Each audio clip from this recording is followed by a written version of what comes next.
بسم اللہ الرحمن الرحیم۔ السلام علیکم۔ کیا واقعی 2027 میں امام مہدی علیہ السلام اور حضرت عیسیٰ علیہ السلام کا ظہور ہوگا؟ کیا واقعی ہماری دنیا کا خاتمہ قریب ہے؟ پیارے دوستو، جس طرح ابھی پیلسٹائن، لبنان اور جگہ جگہ اسرائیل نامی شیطان جو حملے کر رہا ہے اور مسلمانوں کا ناحق خون بہا رہا ہے، اس کو دیکھتے ہوئے لگتا ہے کہ اب دنیا کا خاتمہ قریب ہے، جہاں 56-57 مسلم ممالک کوئی آواز نہیں اٹھا رہے سوائے ایران کے۔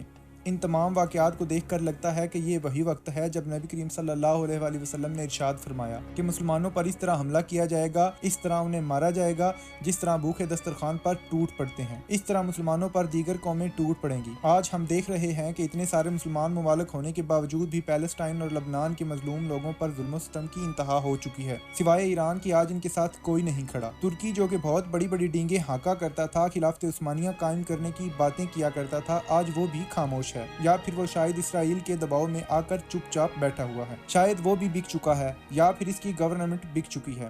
جو بھی ہو، یہ تو اللہ اور اس کا رسول ہی بہتر جانتا ہے، لیکن آج سوائے ایران کے کوئی بھی ان مظلوموں کے ساتھ نہیں کھڑا۔ اور امام مہدی علیہ السلام کا ظہور اور حضرت عیسیٰ علیہ السلام کا نزول، یہ سب اللہ اور اس کے رسول کے سوا کوئی نہیں جانتا کہ کس سال میں ہوگا۔ لیکن جس طرح سے قیامت کی نشانیاں پوری ہوتی جا رہی ہیں، تو وہ وقت بہت قریب ہے جب امام مہدی علیہ السلام کا ظہور ہوگا اور دنیا میں امن و چین قائم ہوگا۔ حضرت عیسیٰ علیہ السلام نزول فرمائیں گے اور دنیا میں سکون ہی سکون ہوگا۔ آپ اس بارے میں کیا رائے رکھتے ہیں؟ کامنٹ سیکشن میں ہمیں ضرور بتائیے۔